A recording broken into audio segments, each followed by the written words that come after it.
নায়ক সংকট I think বাংলাদেশে খুব কম নায়কই আছে আমাদের, কিন্তু বাংলাদেশের নায়িকার সংকট নিয়ে বাংলাদেশে অনেক ভালো ভালো নায়িকা আছে।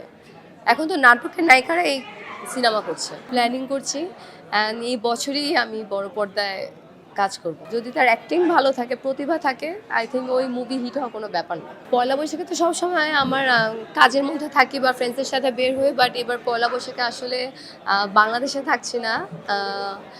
ট্রিটমেন্টের কারণে একটু দেশের বাইরে যাওয়া হচ্ছে, সো পয়লা বৈশাখটা দেশের বাইরেই করব। এখন জাস্ট ঈদের আগে তো ঈদের কাজ নিয়ে ব্যস্ত ছিলাম, ঈদের জাস্ট ছুটির পরে 2টা নাটকের কাজ করেছি। এখন একটু ইন্ডিয়ায় যাচ্ছি 1 মাসের জন্য, সো এখন একটু ফ্রি টাইম।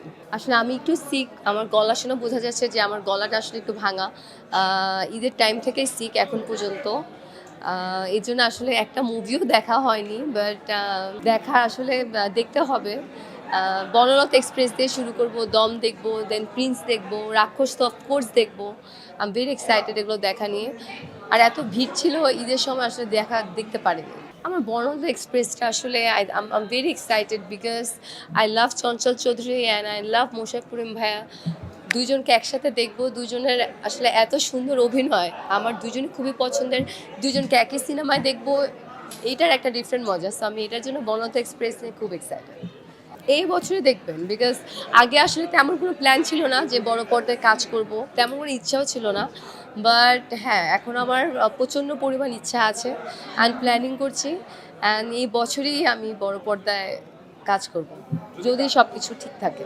আমার বিপরীতে বাংলাদেশে আসলে নায়ক সংকট আই থিঙ্ক বাংলাদেশে খুব কম নায়কই আছে আমাদের। মেগাস্টার শাকিব খান আছে, সিয়াম আছে, শরীফুল রাজ আছে, শুভ ভাইয়া আছে, ওরাই আছে। বাট আমার নতুন কোনো নায়কের সাথে কাজ করতে প্রবলেম নেই, বিকজ আমি আসলে ডিরেক্টর আর গল্পটা ভালো চুজ করি। যদি গল্প ভালো হয় আর আমার কোয়ার্টের জন্য নতুনও হয়, যদি তার অ্যাক্টিং ভালো থাকে, প্রতিভা থাকে, আই থিঙ্ক ওই মুভি হিট হওয়া কোনো ব্যাপার না। না, আমার মনে হয় একমাত্র মেগাস্টার শাকিব খানের সিনেমাতে বাইরে থেকে নায়িকা এনে কাজ করছে, বা রাক্ষসও করেছে মনে হয়। কিন্তু বাংলাদেশের নায়িকার সংকট নিয়ে বাংলাদেশে অনেক ভালো ভালো নায়িকা আছে। এখন তো নাটকের নায়িকারা এই সিনেমা করছে। আমাকে দেখলে অনেক ফিট মনে হয়, বাট আমি সব খাই। আমি ভাত, বিরিয়ানি, শুটিংয়ে 3 বেলা ভাত অ্যান্ড দেন এভরিথিং। হ্যাঁ, বাট আমি একটা জিনিস খাই না, মিষ্টি। আমি মিষ্টিটা অ্যাভয়েড করি। আমি ছোটোবেলা থেকে মিষ্টি খাই না, আই ডোন্ট লাইক মিষ্টি।